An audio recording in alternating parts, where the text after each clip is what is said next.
Oke, bismillahirrahmanirrahim. Kita lanjutkan lagi, tadi terputus ya. Saya share screen lagi. Mana tadi? Oh, ini ya, murabahah ya, murabahah.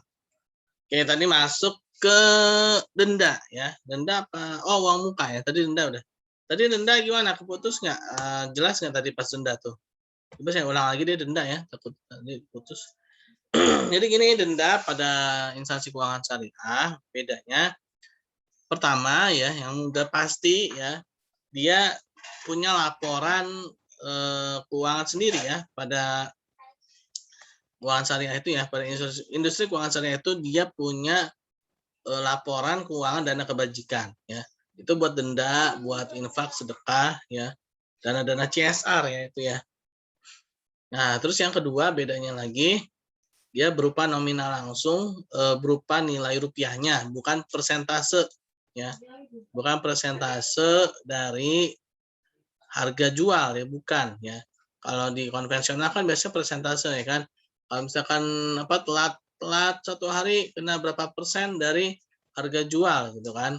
Nah, kalau syariah itu tidak ya. Jadi dia nominalnya sekian nih kalau misalkan telat ya. Nah, efeknya apa sih? Efeknya pertama ya, dia akan terhindar dari tingkat suku bunga ya, Bank Indonesia atau tingkat bunga ya. Jadi denda itu harus tidak terpengaruh oleh tingkat suku bunga bank sentral ya, tidak boleh ya. Kalau dia terikat oleh tingkat suku bunga berarti dia jadinya tuh jadi bunga ya, jadi riba ya. Terus yang kedua, tidak terjadinya bunga berbunga ya. Tidak terjadinya bunga berbunga ya. Siapa ya, menggulung ya, bukan, jadi tidak menggulung gitu ya, sehingga dendanya itu benar-benar tidak apa namanya bertambah-tambah gitu ya. Nah, kayak gitu cepat. Enggak semua mah. Udah. Bukan dua man. Halo, tolong di mute ya kalau tidak ingin bertanya. Terus apa lagi? Oh ya, dia masuk dalam rekening khusus ya, yaitu rekening dana kebajikan, sehingga si penjual itu ketika ada denda dari si pembeli ya, dia tidak mengharapkan untuk pendapatan dia ya. Jadi itu adalah dana yang akan dikembalikan kepada masyarakat ya. Tadi nik foto-foto tadi teh anu geus Ya. Tolong di mute ya. Siapa nih? Siapa nih, Goni ya? Muhammad Abdul Goni. Tolong di mute. Oh iya Pak, siap Pak.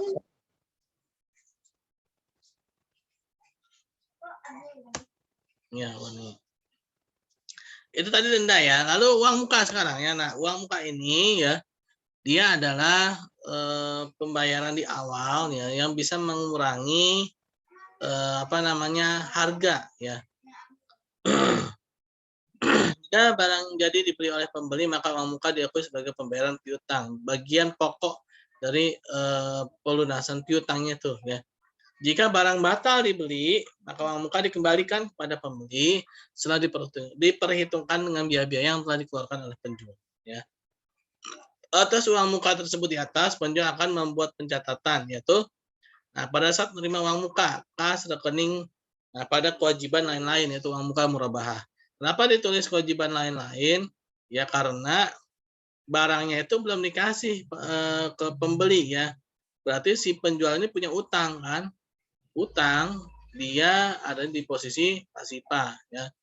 Nah, ketika posisi pasifah pertama ada di kredit ya, maka kewajiban lain uang muka ini adanya di kredit ya, karena si penjual ini punya utang sebenarnya masih pembeli ya.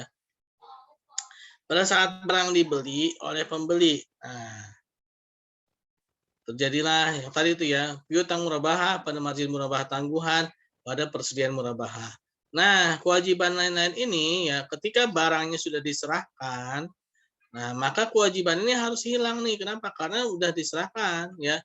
Nah, maka dia harus dipindahin ke debit untuk dihapus ya. Kewajiban lain-lain uang muka murabahah pada piutang murabahah ya. Dia mengurangi jumlah piutang murabahah yang terrealisasi itu ya. Nah, ini ya uang muka ya. Nah, inilah ya yang membedakan apa namanya industri keuangan syariah dengan yang konvensional ya. Apalagi kalau dengan sistemnya itu leasing ya, sistem leasing. Nah, sistem leasing ya itu ada dua ya, leasing itu sebenarnya ada dua. Ada namanya operasionalis, ada namanya kapitalis. Sebenarnya ada juga sih kita nanti di akuntansi ijaroh ya. Tapi ini antara murabahah dengan akuntansi ijaroh ya. Apalagi ijaroh muntahiyah bitamlik ini sebenarnya agak-agak berdekatan ya, karena intinya ya ijaroh muntahiyah bitamlik itu sebenarnya seringkali itu jadi itu murabahah ya. Padahal awalnya itu sewa ya. Nah, tapi bedanya apa? Ijarah mutahiyah bitamlik sama leasing kapitalis ya. Nah, kalau leasing kapitalis itu yang sering kita lakukan di apa tuh leasing konvensional ya, teman-teman ya. Leasing konvensional. Nah, itu biasanya namanya tuh ya leasing kapitalis, yaitu leasing yang ada perpindahan hak kepemilikan barang ya di akhir periode. Nah, ini secara syariah dia tidak boleh. Kenapa? Karena dia memiliki sifat ta'aluk ya, ta'aluk itu jadi ada dua transaksi yang saling berkaitan ya. Yang transaksi kedua, yang pertama menjadi syarat transaksi yang kedua ya. Nah, makanya di leasing itu kan dikatakan sebagai sewa beli ya, yang kapitalis itu ya. Nah, pada sewa beli ini transaksi jual beli tidak akan terjadi kalau transaksi sewa menyewa terjadi terlebih dahulu gitu kan ya teman-teman ya. Nah, secara syariah tidak diperbolehkan. Kenapa? Karena dia bisa menzolimi si pembeli. Ya. Menzolimi si pembeli gimana? Ketika si pembeli itu dia tidak mampu melunasi hutangnya sampai akhir, maka transaksi yang terjadi adalah transaksi sewa menyewa. Transaksi sewa menyewa berarti apa? Barang harus dikembalikan, ya kan? Sedangkan ya adanya uang muka di awal. Nah, ini menjadi satu pertanyaan lagi kan. Kalau memang transaksi itu sewa menyewa, kenapa harus ada uang muka di awal? Ya, seharusnya pada perusahaan leasing ya dia tidak boleh ada uang muka di awal kalau memang itu adalah transaksi sewa menyewa. Nah, ini kan yang jadi keanehan itu dia pertama transaksinya sewa menyewa ya kan. Di awal kan sewa menyewa tuh. Tapi ada uang muka, ada uang DP ya. Padahal kalau ada uang down payment itu menandakan transaksinya adalah transaksi jual beli, bukan transaksi sewa menyewa. Inilah yang menjadikan ya leasing konvensional itu zolim ya. Dia tidak dibenarkan secara syariat ya karena dia mengambil hak yang bukan hak dia gitu kan. Nah, seharusnya ya kalau memang si pembelinya itu tidak mampu membayar, harus diperhitungkan uang yang sudah masuk berapa, uang mukanya berapa, ya, beban-beban yang terjadinya itu berapa, lalu ketika barangnya itu dijual, ya, atau dilelang, ya, nah, dilelang dengan lelang yang benar ya. Kemarin saya dapat ilmu baru ya, ternyata ya doa orang yang barangnya dilelang, tapi apa ya, tidak ridho ya, misalnya si orang yang barang yang dilelang ini dia nggak ridho gitu kan ya. Nah, ternyata tuh doanya terkabul ya. Artinya termasuk doa orang yang terzolimi ya. Nah, makanya kalau memang dia suatu perusahaannya itu instansi keuangan syariah, dia harus menanyakan kepada si pemilik barangnya ini. Ridho nggak kalau barangnya dilelang ya. Kalau misalkan tidak ridho ya, kan jangan dilelang ya. Nah, bahaya gitu kan. Tapi kalau misalkan ya saya ridho gitu kan, barangnya dilelang. Nah, berarti lelangnya lanjut ya. Nah, jadi seperti itu ya. Apa namanya? Ada keridoan dari si pemilik barang juga ya. Nah, ini baru akuntansi pada si penjual ya. Nah, sebenarnya teman-teman ini ada akuntansi untuk pembeli akhir ini dikit nih sebenarnya ya. Ini tinggal kebalikannya aja teman-teman ya. Tinggal kebalikannya. Tadi kan kalau si penjual itu kan piutang ya, piutang pada persediaan murabahah pada margin gitu kan ya. Nah, ketika si pembeli, ya berarti kebalikannya aja. Yang tadinya persediaan yang keluar kan di sisi pembeli kan dia nerima, ya. Nah, berarti tidak ada tambahan aset murabahah gitu ya teman-teman ya. Main logikanya ya tinggal dibolak-balik aja, ya. Nah, di satu sisi bagi orang itu pendapatan, maka di sisi lain bagi orang lain itu adalah beban, ya. Nah, ini beban murabahah tangguhan. Di satu sisi bagi orang itu piutang, ya, di sisi lain bagi yang memberi itu adalah utang, ya. Nah, tinggal dibolak-balik aja teman-teman ya. Ini gampang kok sebenarnya, ini cuma dibalik aja nih ya. Yang di atas tadi, ya. Ngerti kan? Halo, halo. Tes. Enggak, ya, pada tidur. Halo? Iya Pak, ya siap masuk. Ya. Ini tinggal dibalik doang nih sebenarnya nih ya bagi si pembeli ya. Dari penjual kan tadi dia persediaan murabahah kan. Di apa namanya di kreditnya ya. Persediaan murabahnya kan berkurang tuh ya. Nah, berarti bagi si pembeli kan dia terima barang kan, terima barang. Ya berarti aset murabahah ya. Bagi si penjual kan ada pendapatan ya. Maka bagi si pembeli dia sebagai beban ya. Bagi si penjual piutang, bagi si pembeli berarti utang karena ini belum bayar kan. Nah, gitu aja sih sebenarnya ya. Nah, lalu beban murabahah tangguhan diamortisasi secara proporsional dengan porsi utang murabahah. Nah, jurnal standarnya yaitu beban murabahah pada beban murabahah tangguhan. Nah, ini ketika amortisasi ya. Yaitu adanya pembayaran ya. Jadi si pembeli ini bayar gitu ya. Si pembeli ini bayar. Ya, maka yang tadi tangguhan itu dia harus diakui sebagai beban murabahah ya. Nah, kalau tadi itu apa tuh? Pendapatan margin tangguhan ya. Pada pendapatan margin murabahah. Ya sama ya. Jadi ini dihapus ya. Tangguhannya dihapus. Tadinya di debit jadi kredit ya. Maka dikasih ajudan sebenarnya itu beban murabahah. Lalu diskon pembelian diterima setelah akad murabahah, potongan pelunasan dan potongan utang murabahah diakui sebagai pengurang beban murabahah tangguhan. Nah, ada diskon berarti ngurangin utang ya. Nah, ngurangin utang sama ngurangin beban ya. Nah, dia keluar uangnya berapa nih? Kan dia bayarkan sekian nih ya. Nah, utangnya itu berkurang ya, bebannya juga berkurang. Ini sebenarnya tinggal dibalik doang nih dari yang di atas tadi ya. Denda. Nah, denda yang dikenakan. Nah, di satu sisi bagi orang itu adalah pendapatan ya kan, tadi pendapatan lain-lain ya. Tapi bagi si pembeli ya ada beban ya, beban kerugian denda murabahah ya. Nah, beban itu mengurangi pendapatan ya.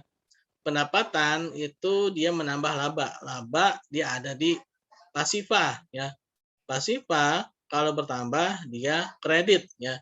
Berarti kalau beban yang mengurangi pasifah itu berarti dia bertambahnya ada di debit ya. Kerugian denda murabahah pada kas yang dibayarkan.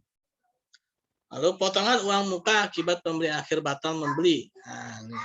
Dia nggak jadi apa namanya nih si pembeli ini nggak jadi beli gitu kan, tapi dia udah ngasih uang muka ya. Nah, dia kena beban kerugian uang muka murabahah kan. Lalu dia terima kasnya. Nah, uang muka yang dibayarkannya itu harus segera dihapuskan ya. Berapa misalkan tadi berapa tuh uang muka total 2 juta gitu kan. Nah, tapi dia terimanya itu nggak sebesar 2 juta, misalkan 1.500.000. Nah, 500.000-nya itu beban kerugian uang muka ya. Karena dia batal beli ya. Ya, biaya-biaya administrasi ya. Nah, itu akuntansi pada pembeli akhir. Lalu penyajiannya. Nah, ini penyajian PSAK 102 ya. Paragraf 37 sampai 39 mengatur penyajian murabahah dan laporan keuangan sebagai berikut ya. Nah, ini kalau ini apa nih tadi? Ini pada si penjual ya, ini pada si penjual tadi ya. Di neracanya itu piutang murabahah, margin murabahah tangguhan ya, piutang murabahah bersih ya.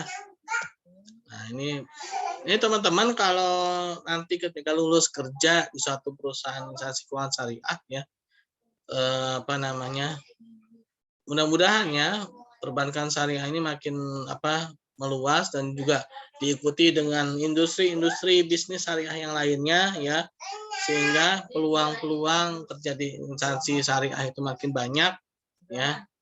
Nah, sehingga teman-teman itu nanti ketika jadi bagian akuntansinya, nah ini nanti bisa nih kepakai ilmu-ilmunya ini ya. Nah, ini ketika di neracanya hutang murabahah pada beban murabahah tangguhan. Nah, ini pada pembeli akhir tadi tuh ya. Hutang murabahah bersihnya sekian ya. Kapan? Ini biasanya pada sebuah laporan akuntansi ya, laporan keuangan ya.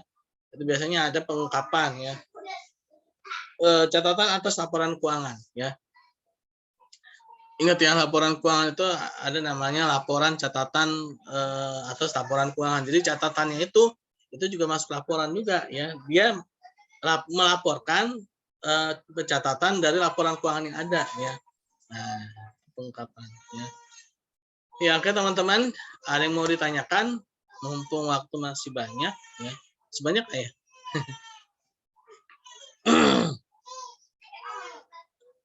Ayo, gak usah rebutan satu-satu. Ya, petualang nih Goni ya. Muhammad Rapliandi, Asna Zakia, Hana Hardiana, Ella Monica. Ada yang mau ditanyakan?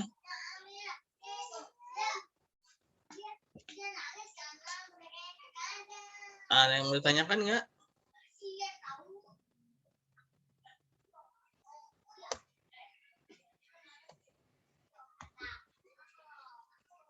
Biasanya ini nih, nanyanya tuh seputar denda tuh. Yang kemarin tuh anak reguler tuh ya. Tentang denda. Pak, itu investasi keuangan syariah kok ada denda juga sih? Riba juga dong. Kan? Nah, beda ya tadi ya dendanya ya. Bedanya apa tadi? Bedanya gimana? Ada yang mau jawab?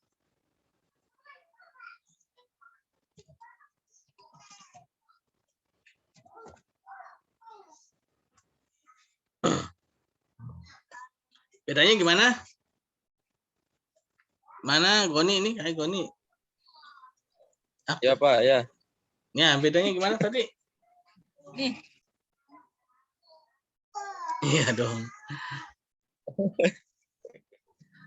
Ya, bedanya tadi gimana Goni? Bisa jelasin lagi nggak? Kalau yang konvensional itu kan kalau ada dendanya Pak ya. Iya. Kayaknya kalau di syariah itu kan nggak ada dendanya kan, bukan denda kali Pak ya. Apa Ada. gimana? Tapi Maksudnya perlakuannya beda ya. Perlakuannya itu dia pertama, dia tidak mengakui sebagai pendapatan utama ya. Sehingga dia punya laporan khusus itu loh yang kemarin saya jelasin itu kan. Pada perusahaan keuangan syariah itu kan dia kalau bank itu ada 8 laporan keuangan ya. Nah, kalau yang non bank mungkin ada 7 kali ya. Karena kan yang 8-nya itu kan laporan apa tuh mudharabah muqayyadah off balance sheet ya. Nah, kalau perusahaan non bank dia kan nggak ada yang mudharabah muqayyadah off balance sheet ya. Karena yang biasanya ada off balance sheet itu lembaga perbankan ya. Lembaga keuangan. Iya. Nah, ini dia masuk dalam laporan dana kebajikan ya. Pertama dia masuk laporan dana kebajikan, dia masuk akun atau pos khusus ya. Pos yang khusus untuk melaporkan dana-dana kebajikan ya. Nah, denda itu salah satunya ya.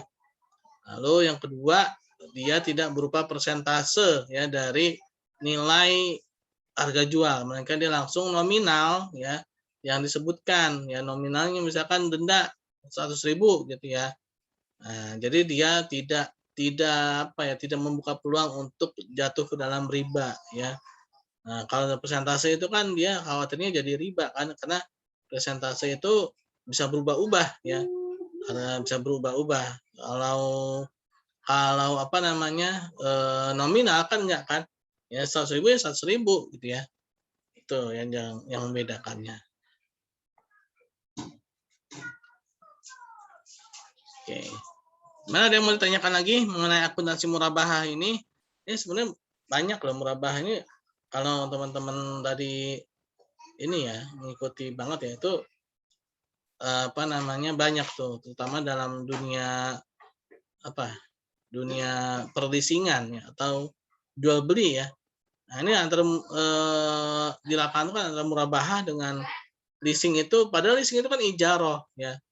Nah, fi ijaroh muntahiyah bitamlik ya. Nanti ada lagi tuh ya. Nah, ini sebenarnya tuh banyak tuh ya irisan-irisan antara murabahah dengan dunia perleasingan, jual beli kendaraan ya, atau banyak lah ya. Belum lagi kalau misalkan rumah nih ya, jual beli rumah inden. Nah, itu sebenarnya bukan murabahah juga. Ada bisa jadi salam, bisa jadi istisna ya. Nah, itu ada lagi tuh ya. Nah, itu sering sekali tuh salah ya dalam pengaplikasiannya di industri keuangan syariah. Ya, gimana? Ada yang mau tanyakan?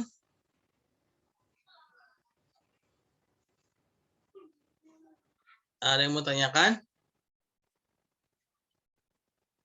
Oke, kalau tidak ada berarti kita tutup saja ya dengan baca hamdalah.